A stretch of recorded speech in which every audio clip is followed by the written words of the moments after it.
આપણા જ કૂવા ગાળતા ગાળતા આપણા જ કૂવામાં લે જસકુભાઈ પાણો નીકળ્યો હોય એને આપણે જળદેવકી કરીને નથી આપણે લાપસી જવારી દેતા.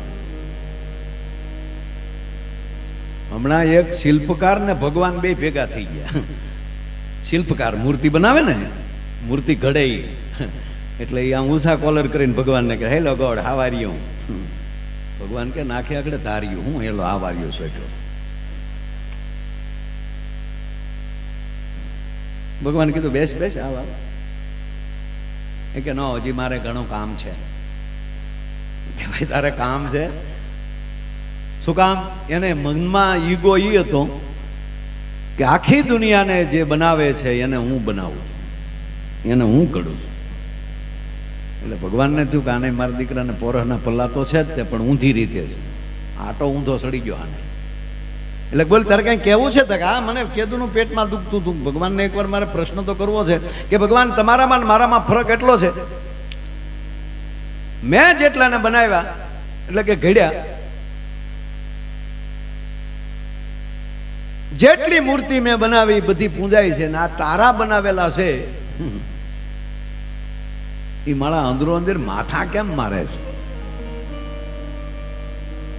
પ્રશ્ન સાચો છે કે ભગવાન હું તો માણા છું ને, તમારો બનાવેલો છું, છતાં હું તમને આમાં મારે આમ નીચોવી નાખું છું. તાકે તારે મૂર્તિ બનાવવામાં કેટલો સમય લાગે? તાકે ક્યારેક ક્યારેક તો 3-3 વર્ષ વયા જાય. ત્યારે ભગવાને કીધું કે મેં જેને 3-3 વર્ષ ઘડ્યા ને એ તારા બાપ બધે પૂંજાય જ છે, પણ એની આછે આછે જે ખરી ગયા ને એ તકલીફ બહુ આપે છે.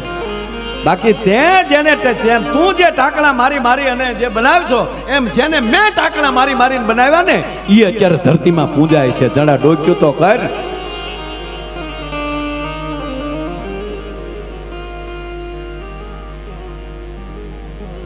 ત્યાં પાછો બોલ્યો કે તો ભગવાન તમે વારો તારો રાખ્યો? તક ના, વારો તારો નથી રાખ્યો.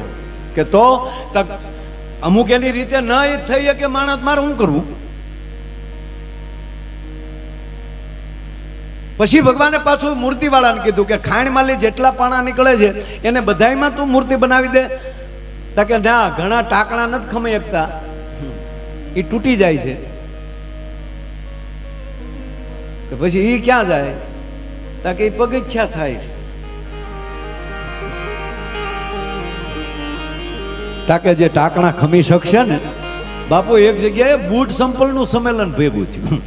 આ મંદિરની બહાર બૂટ સંપલ પડે ને, આપણે બધા બૂટ સંપલ અત્યારે આપણે અહીંયા વહી આવ્યા તો એ લોકો તો અંદર અંદર વાતો ન કરતા હોય. મારા સંપલા બીજાને નહીં કહેતા તું કે હું પછી તબલા વગાડે એનું. અરે કે તો આપણે સ્ટાફ જ છીએ ને, અહીંયા વાતો જ કરતા હશે.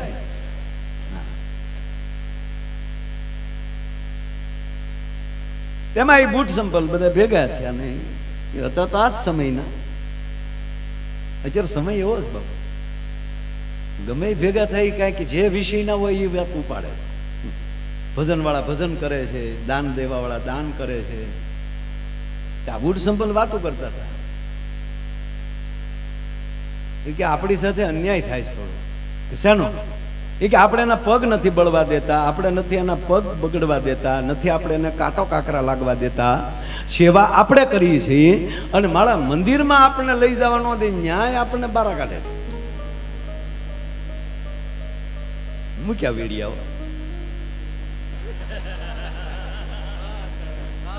અમારી માંગે પૂરી કરો, અમારી માંગે પૂરી કરો. પૂજારીને બધા દોડી દોડીને ગયા. મંદિરની બહાર બાપુ અંગરક્ષક હતા, એને જ રાજીનામું આપી દીધું. શું ભાઈ તમારી માંગ છે? માંગ અમારી આ છે. ઈશ્વરના દરબારમાં નાના મોટાનો ભેદ હોય કે ન જ હોય? બિલકુલ ન હોય.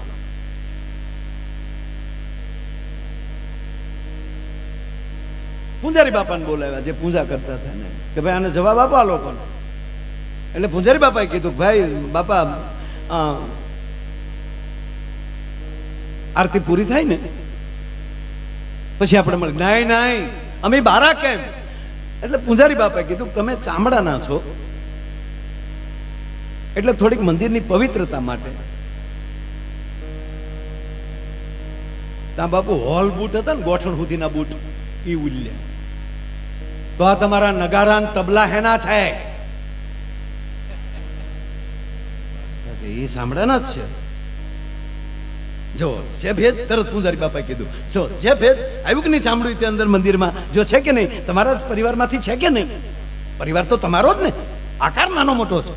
તો એટલે જ કહીએ છીએ કે એ નામે કેમ નહીં? તક તો હવે કામ કરો, અત્યારે આરતીનો ટાઈમ થઈ ગયો, આરતી પૂરી થાય પછી આપણે તરત મીટિંગ કરશું, જે હશું માફી માગશું બાપા, કોઈ આપણે વાદ વિવાદ નથી કરવો, આરતી પૂરી થઈ જવા ગયું. આરતી ચાલુ થઈ બાપુ, અને નગારા ઉપર મળ્યું દાંડિયો પડવા, ધાન ધમામ ધમામ ધાન ધમામ ધમામ મળી ધબધબાટી બોલવા. આરતી પૂરી થઈ પછી બધું પૂરું થઈને પૂજારી ગયા બુટ સંપલ પાસે, બોલો પહેલા હવે ઓલા કે કાંઈ નહીં, હે કાંઈ નહીં. તક તમે હમણાં વિરોધ કરતા હતા ને, ત્યારે ઓલાએ કીધું કે અમને ખબર છે જે લાકડીયું સહન કરવાની જેને તેવડ હોય ને એ ન્યા સુધી પોગી શકતા હોય છે.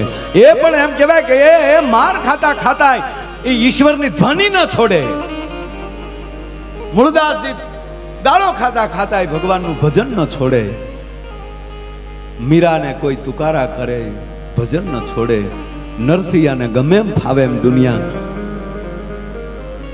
અને એટલે એને લખવા પડ્યા પદ. ત્યારે હશે ને બોલવા વાળા કે દુનિયા તો દોરંગી ફાવે એમ બોલે, દુનિયા ફાવે તેમ બોલે. આપણે હરિભજનમાં રહીએ.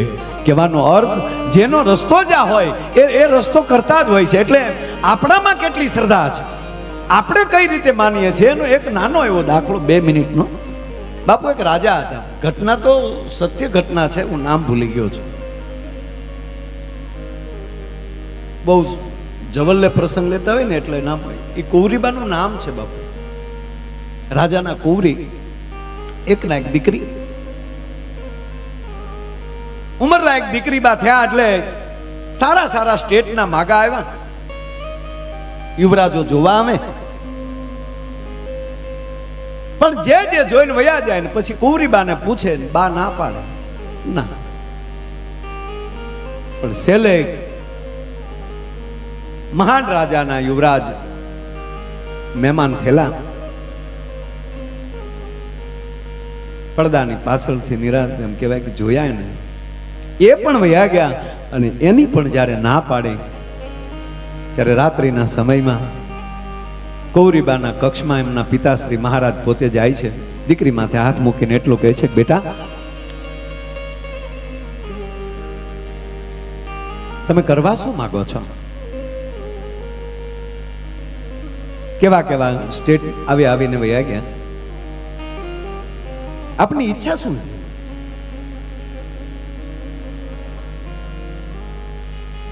પિતાજી, મારી ઈચ્છા સંસારમાં જવાની નથી, અને આપનું મર્યાદા, આપણા કુળની આબરૂ એની મને ખબર છે. એટલે હું કાલ સવારે કઈક મહારાજાની દીકરીએ ભક્તિનો રસ મારસ લીધો, પણ પિતાજી હું પગે લાગીને કહું કે હું આમ રાજમહેલની બહાર કોઈને ખબર નહીં પડવા દઉં, હું ક્યાંય નહીં જાઉં, પણ મને મારા કક્ષમાં સાહેબ વાત સાંભળજો, બહુ સરસ છે વાત. મારા કક્ષમાં મારા આતમ રાજા અરે હું વાતો કર્યા કરી છે. અંતે પિતાજી આ પાડે છે. ફરી વાર કહે છે પિતાજી, બેટાજી વિચાર કર, એમાં ગુરુની જરૂર પડે, બહાર તો તારે જવું પડે, કારણ કે એ વગર સદગુરુ મળશે નહીં. અને ત્યારે દીકરી એટલું બોલી કે પિતાજી, મારે અંદરથી એવી ઈચ્છા છે કે હું એવું ભજન કરું કે મારો સદગુરુ એક દી મને ગોતતા ગોતતા અહીંયા આવે, જેમ સબરીને ગોતતા ગોતતા રામ આવે. ઠીક છે બેટા, માળાનો બેરખો લઈ લીધો. ધીરે ધીરે ધીરે ધીરે સમય મળ્યો પસાર થવા. માથેલી કહેવાય ગયો 12 વર્ષના, એમ કહેવાય સોમા કલથોલિયા ખાઈને વયા ગયા. અને ઘટના એવી બને છે કે એ જ રાજમહેલમાં એક ચોર આવે છે. ચોરની કેટેગરી હોય ને પછી ભાઈ, બસમાં ખિસ્સા કાપવાળો નોખો હોય, મેળામાં ખિસ્સા કાપતો હોય નોખો હોય, પ્લેનમાં ખિસ્સા કાપતો હોય તો કેટલો વીઆઈપી હોય. હવે તો બીક ઈ લાગે ત્યાં ખિસ્સા કાતરું એમ નો કે માફી માંગુ.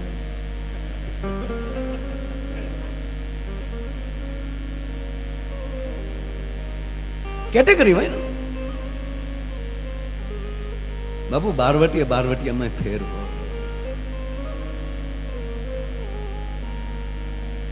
કેવી ખુમારીઓ હોય. આ તો ચોર પણ એને રાજમહેલમાં સાંભળી લો કે જ્યાં ચકલું ના ફરકી કે જસકુભાઈ એવી જ્યાં ચોકી લાગતી હોય. હવે ઈ રાજમહેલમાં પ્રવેશ કરવો એની અંદર ચાતુર્યા કેટલી હોય, બુદ્ધિ કેટલી હોય એના. અને માણસ એમ કહેવાય કે બાપુ અડધી રાતને ટાણે કુંવરીબાના કક્ષમાં જા એમ કહેવાય પાછળના જે કઈ દરવાજા ખોલી અવાજ ના આવે એવી રીતે જ્યાં પ્રવેશ કર્યો અને પડદાની પાછળ માણસ આવ્યો તા તો કુંવરીબા તો જાગે છે, ભજન ચાલુ છે, એકલા ભજનિયા કરે છે. એના હિન્દી પદો છે, હું નામ ભૂલી ગયો, માફ કરજો. ગુરુ મેરા આયેગા મુझे ले जाएगा, ઘણા બધા એના પદો છે. ઈ આ ચોર હવે કુંવરીબા જાગે છે, ભજન કરે છે, એટલે કક્ષની આડો ઊભો પડદાની આડો ઊભો આ ચોર સાંભળે છે. પછી આ વાતાવરણ જેવું હતું એટલે થોડું ઘણું આપણી વૃત્તિમાં ફેર પડી જાય. એની વૃત્તિમાં ફેર પડી ગયો, હવે નીકળી જવાય. અમુકને આપણે ભજનમાં ગયા હોય તો અકળાવા મળે ને, કારણ કે એને ફેર પડવા મળે. તમે કીંગા ને ગુલાબના ફૂલ ઉપર મૂકો તો કીંગુ કઈ ટકી ન કે એને તો પોદળા હેઠે મૂકો તો જ લેર આવે. ભાઈ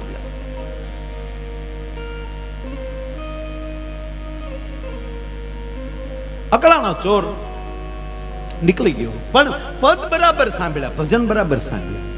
બાપુ પાછો એમ કહેવાય કે અઠવાડિયું જવા દે પાછો ગયો. પરિસ્થિતિ આની આ કહેવાય છે કે એને 10 આવા ધક્કા ખાધા. તો એ તો ચોરીના વિષયમાં જે બુદ્ધિ લડાવતો હોય ને, અંતે એને નિર્ણય કર્યો, બુદ્ધિનો ઉપયોગ કર્યો કે આ કોઈ સદગુરુની ખોજમાં છે, આનું ભજન પાકી ગયું છે. અને દરેક પદમાં આવ્યું છે ગુરુજી મુझे લેકર જાયેગા, એક દિન ગુરુ આયેગા. બાબુ ગુરુની અસર બહુ. કાલ હવારનો દાખલો અમારા સિહોરના મહારાજ, હાલનું ભાવનગર, ત્યારે સિહોર રાજધાની. મહારાજ સાહેબ પોતાના કક્ષમાં સૂતા છે. માફ કરજો થોડીક વાતમાં ઓલું છે એટલે, પણ આજ વિષય બારી વાત નહીં આવે.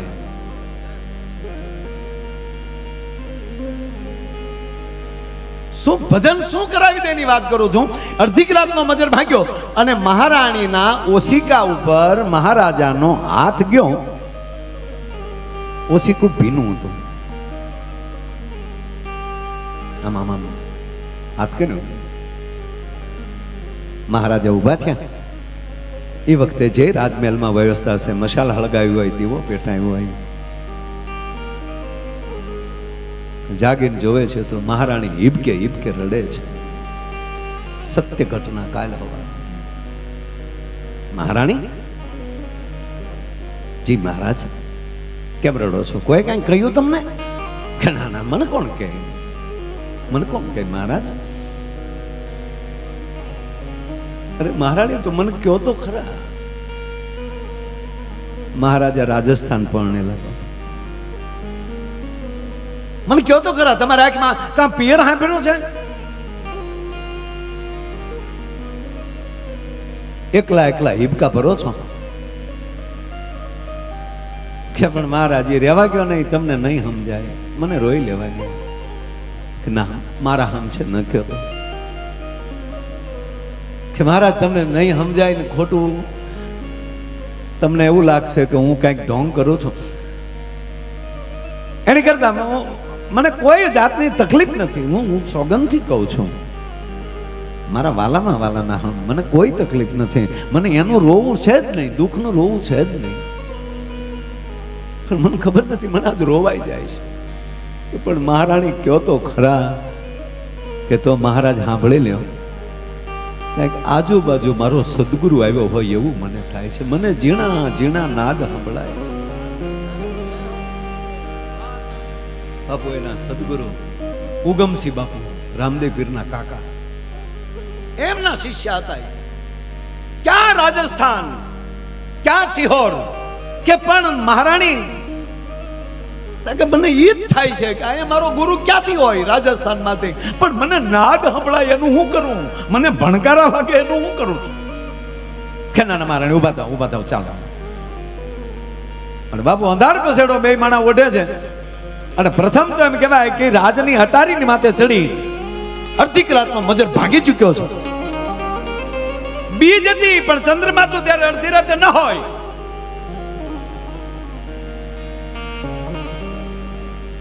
કાન માંડ્યા જેમ બાપુ ગાને ગોતું ગોતું વાસરું આમ કાન કરતું હોય. એમાં એક વાણી સંભળાય છે, મહારાજ આ વાણી મારા સદગુરુની છે. ચાલો મહારાણી. અવાજની દિશાએ મહારાજ મેલથી નીચે ઉતરીને અવાજની દિશાએ હાલે છે. હાલતા હાલતા હાલતા બાપુ જ્યાં વાલ્મીકી સમાજનો વાસ હતો, ઉગમસિંહ બાપુ ત્યાં પાઠ કરવા પધારેલા. અને એ વખતના તો દીવાની જ્યોતિમાં પાઠ કરવાનો, અને 15 થી 20 25 વસ્તી તો હતી ને જાજી. એ બધા બેઠા બેઠા રામસાગર પર ભજન કરે. ઉગમસિંહ બાપુની આંખો બંધ થઈ ગઈ છે, નારાયણની હારે તાર લાગી ગયો છે. આંખમાં આહુડા છે એ ભજન કરતા કરતા રામસાગરના તાર ઉપર પડે અને તારને આંગળીનું ટેરવું લાગે સાહેબ, અને આહુડાની ઝીણી ઉડે. ક્યાં સિહોરના મહારાજ બાપુ 18 પાદરનો ધણી અંધાર પછેડો વઠી માણસોની વચ્ચે બેહી ગયા. પણ જેટલી બાપુ વાસરુને અસર થાય ને એટલી ગાને અસર થાય. એને થવા મળે કે આજુબાજુ ત્યાં મારું વાસરું આવી ગયો છે, અને તાર અટકે છે. ઉગમસિંહ બાપુએ આમ આંખ ખોલી મહારાણીને માણસોની વચ્ચે 15-20 જણા બેઠેલા એની વચ્ચે એમ કહેવાય કે જ્યાં બેઠેલા જો આમાં ક્યાં અતુષ્ટા હતી, અહીંયા ક્યાં લેવા જાય? 18 વરણ બેઠો છે. આનાથી વધારે સમરસતા ક્યાં જોવા મળે? સંતોના આશ્રમમાં અહીંયા આવીએ, અહીં બાપુ આપના દરબારમાં ક્યાં આમાં જોવા મળે? આ બધું ભજન ભેગા કરી દે. આમાં કાનો માત્ર હોય જ નહીં. કાનો માત્ર એટલે હું આવો હું તેવો, એ કાના લાગ્યા એની વાત છે.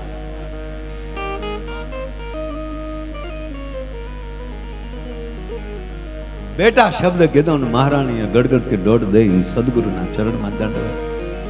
મહારાજા આવ્યા, પગે લાગ્યા. ગુરુજી કેણ તો કેવરાયું હોત તો તમને ખબર પડે સિહોર કેવા હામૈયા કરે. દીકરી એટલે જ ના પાડી આ પીરાય બાપુ, એટલે જ અમને આવું ગમે નહીં. અને તમે અવડું મોટું કરી નાખો તાર નાનો માણા અચકાઈ જાય કે ઓહો અવડા મોટા સદગુરુને અમારે ઓહરીમાં બેહાડીને કેમ ભજન ગૌરાવા, જેનો 18 પાદરનો ધણી હાથીની અંબાડી હામૈયા કરતો હોય તો બેટા નાનો માણસ ઝસકી જાય. પછી તો લઈ જાય છે.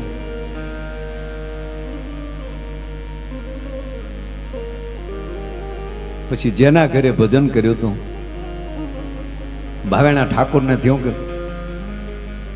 કે જ્યાં સદગુરુએ ભજન કર્યું છે ત્યાં જો હરિહરનો રોટલો ચાલુ ન થાય તો આપણું પદ લાજે. એટલે જેણે બાપુ પાઠ રાખ્યો તો એ વાલ્મીકી સમાજના હતા. એટલે મહારાજાને જો કોઈ બીજા આવનારા ખોટા અસુસ્ત લાગશે, આપણે તો અતુષ્ટા છે ને, પણ બીજાને આવતા થાય શું કરવું? અને ત્યારે એને બીજા એક શિષ્ય ઓયા ભગતને કંઠી બાંધી અને ન્યાલી લઈને આજ સુધી બાપુ હજી રોટલો ચાલુ. આપણે જે ઝીણારામ બાપુની મોઘીબાની જગ્યા, બા સાહેબની જે જગ્યા કહેવાય છે, મારો કહેવાનો અર્થ એ છે આ વાત કેવલ સદગુરુ જ્યાં આવે મને ઝીણા ઝીણા નાદ સંભળાય, ગુરુજી મારા આવે છે, એમાં ચોર આખું વાતાવરણ ફેરવી નાખ્યું. બાપુ ચોરને થયું કે આને ગુરુની ખોજ છે અને મારે તો ખાતર જ પાડવું છે. ચોરનો તો એનો નિયમ જ છે, એને તો જે કાંઈ કરે છે એના માટે કરે છે. એટલે બાપુ બન્યું એવું કે 12મી વાર ઓલો ચોર આવ્યો ને એટલે સાધુ બનીને આવ્યો ચોર, કે આને જે જે જે જે પાણીએ ચડે એ પાણીએ ચડવું છે.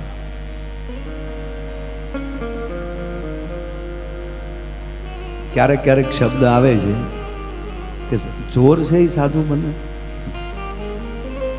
અને બાપુ સાધુ ચોર બને છે ને તો જ હૃદય ચોરી શકે છે, નહીં તો નથી ચોરી શકાતું છે. આ પ્રશ્ન મારે હમણાં થયો હતો બાપુ. પૂજ્ય મોરારી બાપુ પાસે બેઠા અને એકવાર અહીં બરોબર આમ એકલા ખીજડે બેઠેલા હતા અમે અમરેલી વટીની, અમરેલી ને કુંડલાની વચ્ચે. કોઈ હતું ને અમારે 2-2.5 કલાક બેસવાનું હતું, પ્રોગ્રામમાં જવાની એક કાર્યક્રમ હતો એમાં જવાની વાર હતી. એટલે મેં કીધું બાપુ સંસ્કૃત રામાયણના આધારે કવિ કાગ બાપુએ એક સરસ પ્રસંગ લીધો, એની કવિતા પણ એનું ભજન પણ કાગ બાપુએ સારું લખ્યું કે રાવણની કચેરી એકડે ઠાઠ ભરી છે, માલવંત નામના એના મહામંત્રી બેઠા છે, અને એમાં માલવંતજી છે એ રાવણને કહે છે કે મહારાજ લંકેશ,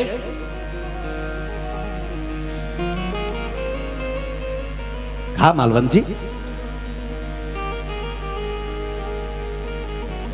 બાપુ મને ક્યારેક ક્યારેક તો એવું થાય કે જેને ભગવાનની કથામાં જે પાત્રો આવે ને એ પાત્ર એકે નાનું ન હોય. હું 3 કોથળી પીધે રાવણ થઈ જવાય. ઘણા એમ કે ફલાણો ભાઈ રાવણ રાવણ ન થવાય. ભગવાન શિવની કમળ પૂજા કરતા હોય ને કમળ ખૂટી જાય અને પછી પોતાના માથા વાઢી વાઢીને ચડાવવા મળે, ઈ રાવણ થાય.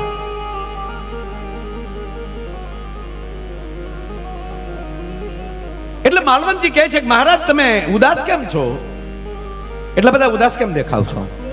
કે માલવંતજી જાનકીને મેં બધા પ્રયાસ કરી લીધા, શામ દામ દંડ, પણ જાનકી મારી સામે જોવા તૈયાર નથી, મારી સામે પણ જોતા નથી. એટલે એની ચિંતા છે મને કે મેં શામ દામ દંડ બધું અજમાવી લીધું છે. અરે કે મહારાજ આવી તમારે ચિંતા કરવાની હોય? માલવંતજી કહે છે આવી ચિંતા તમારે કરવાની હોય કે તો કઈ ઉપાય બતાવો. કે અરે મહારાજ આપને શું ઉપાય બતાવો, પણ છતાં હું તમને ઉપાય બતાવું કે એટલા વર્ષથી રામથી વિયોગમાં સીતાજી અહીંયા બેઠા છે અને તમે તો ધારો એનું રૂપ ધારણ કરી શકો છો. એક કામ કરો ને મહારાજ, રામનું રૂપ ધારણ કરીને જાઓ અને રામને જોતા જ જાનકી જોવાની વાત ક્યાં કરો, ગડગડથી દોટ દે. રામ સમજી કે હા એ બરાબર છે. બાપુ રાવણ જાય છે, પોતાના કક્ષમાં આવીને આબે ઉભ રામ બન્યું. નમામિ ભક્ત વત્સલમ કૃપાલુ શીલ કોમલમ. એ શ્રી રામચંદ્ર કૃપાલુ ભજમન હરણ ભવ ભય તારણમ નવ કંજ લોચન કંજ મુખ ગદ કંજ મન કંદાર પૂજા ગણિત અમિત સદનમ. આબે ઉભ રામ બન્યો. આબે ઉભ જા રાવણ રામ બને છે. અને એની ઈ ક્ષણે દર્પણમાં જોતાની સાથે જ એની ઈ ક્ષણે રાવણ થઈ ગયો. નહીં નહીં નહીં નહીં નહીં કરે અને પાછો ફરી સભામાં આવે છે. આખી સભા હાડારાટ કરતી એમ કે ભાઈ ઊભી થઈ જાય, લંકેશનો જય હો. મહારાજ બે ગયા ને માલવંતજી ને સામું જોઈને માલવંતજી કહે છે કે આ મહારાજ શું થયું? કે નહીં નહીં માલવંતજી રે ભાગ્યો એ નહીં થાય મારાથી. આ વાત હું પૂછું છું બાપુ. રાવણ કાગ બાપુ લખે છે કે રાવણ ને કહે છે માલવંતજી શું થયું મહારાજ, કેમ તમે તરત વહી આવ્યા? કે ના માલવંતજી રે ભાગ્યો. કે કારણ આ ખોટો ખોટો રે હું તો રામ બનો ત્યાં રામ રુદા માંગાવે. ખોટો ખોટો રે હું તો રામ બનો ત્યાં રામ રુદા માંગાવે. એ જાનકી મને માવડી ભાખે મને વનનો માર્ગ બતાવે. જ્યાં રામનું રૂપ ધરું ત્યાં તો રે રે રે મને એવાય સંકલ્પ નાવે. એવાય સંકલ્પ એ વાત મને અકળાવે જા રામનું રૂપ ધરું ત્યાં તો રે રે રે મને એવાય સંકલ્પ આવે. માલવતજી, મારે હું હજી ખોટો ખોટો રામ બનું તો હાચો રુદામાં આવી જાય. આખી કવિતા છે. એટલે મેં મારો આ તો માણા છે બાપુ, એટલે પૂછાઈ જાય. એટલે મેં ખાલી પૂછ્યું કે બાપુ રાવણ જો ખોટો ખોટા રામ બન્યો તો એને આવો સંકલ્પ આવ્યો, આવો વિચાર આવ્યો, તો જ્યારે એને સાધુનું રૂપ ધારણ કર્યું છે ત્યારે શું થયું છે? માં જાનકીને અપહરણ કરવા માટે, માં જાનકીનું હરણ કરવા માટે જ્યારે રાવણ આવ્યો છે ત્યારે બાપુ એ વેશ તો સાધુનો લીધો. મને પ્રશ્ન થાય છે ત્યારે બાપુએ જવાબ આપ્યો કે બેટા, જાનકી ભક્તિ છે. તમે ગમે એવડા થઈ જાઓ, જ્યાં સુધી તમારામાં સાધુતા નહીં આવે ત્યાં સુધી કોઈ દી ભક્તિ તમારી સામું નહીં જોવે, તમારી બાજુ ડગ નહીં. અને ત્રીજી વાત બેટા, સાધુનો ધર્મ એ છે એ રેખા ન ઓળંગે. ભગવાન મહાદેવનો ભક્ત છે, એને લક્ષ્મણની રેખા ન નડી શકે. પણ યાદ આવ્યું હું સાધુ છું અને માં જાનકી ભક્તિ છે. અને વાત બીજી કે તો જાનકી થઈ અને રેખા ઓળંગે.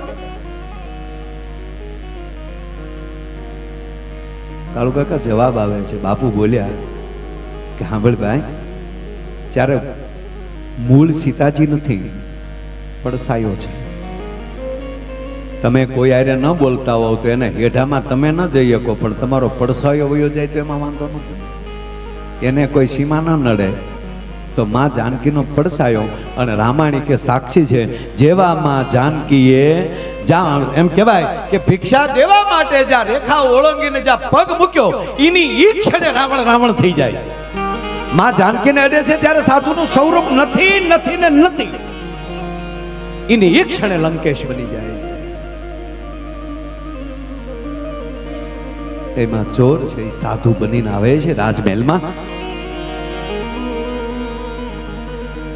કુંવરીબા ભજન કરે છે અને એમાં ડાયરેક્ટ એમ કહેવાય સાધુના વેહમાં માણસ પ્રવેશ કરી જાય છે. આલાખ નિરંજન, આલાખ નિરંજન. હવે જેને બાપુ 12 વર્ષ એક ઓરડામાં ભજન થયું હોય અને એ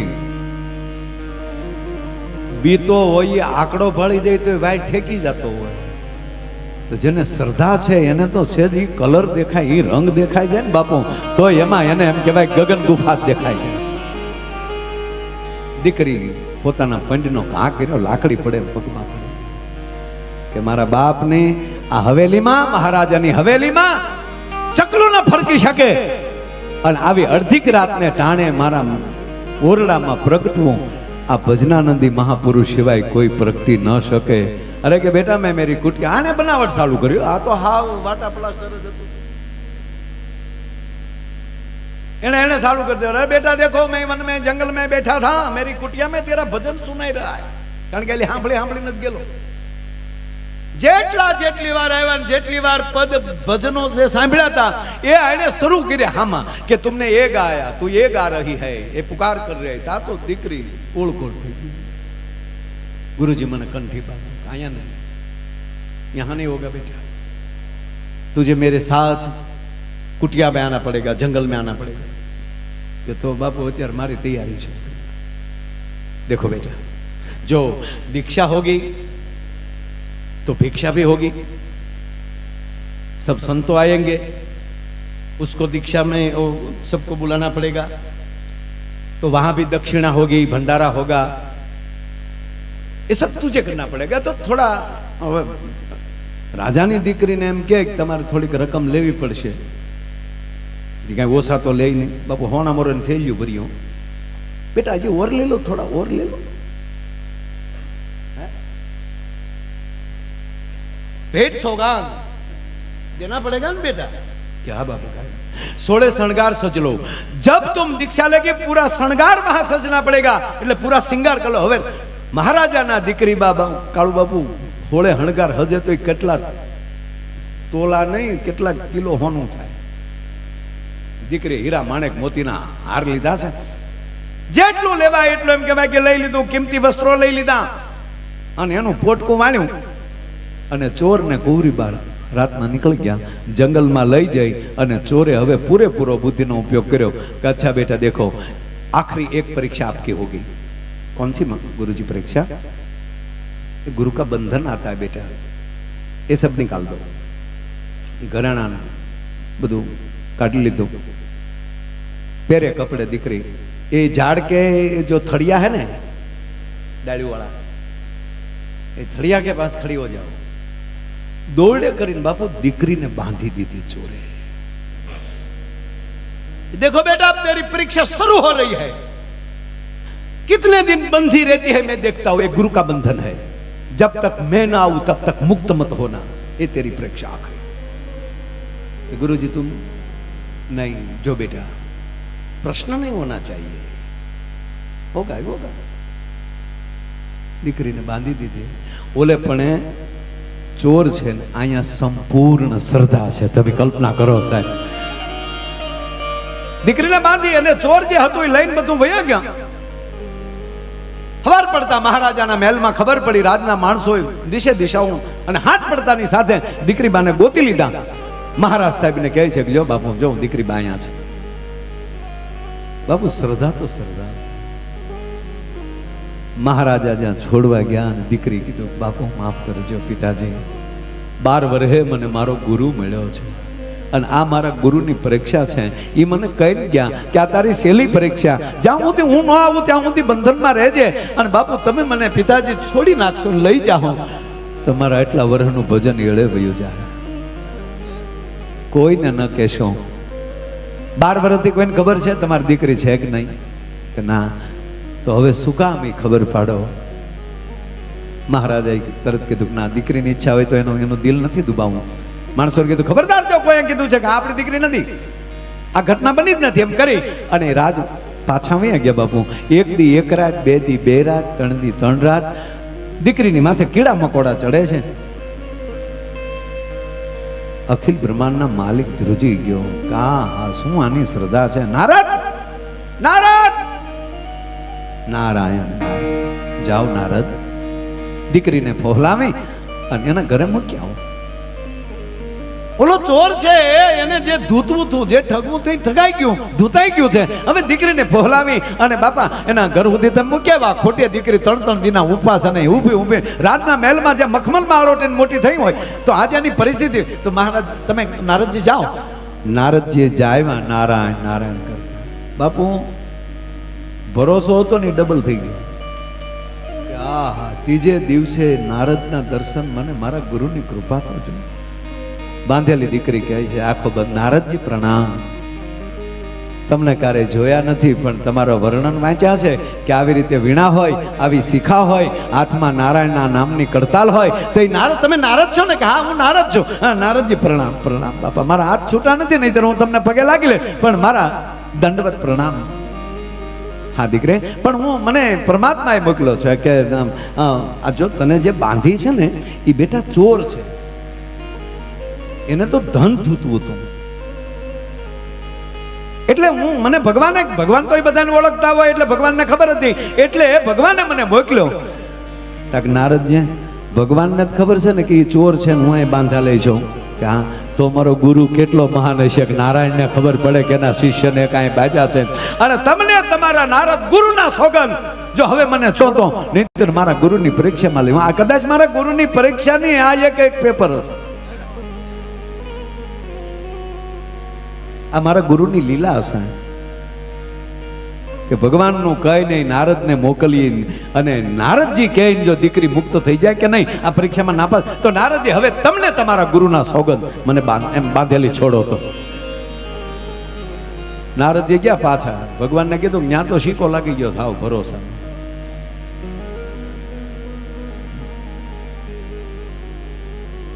ભગવાન આવ્યા, બેટા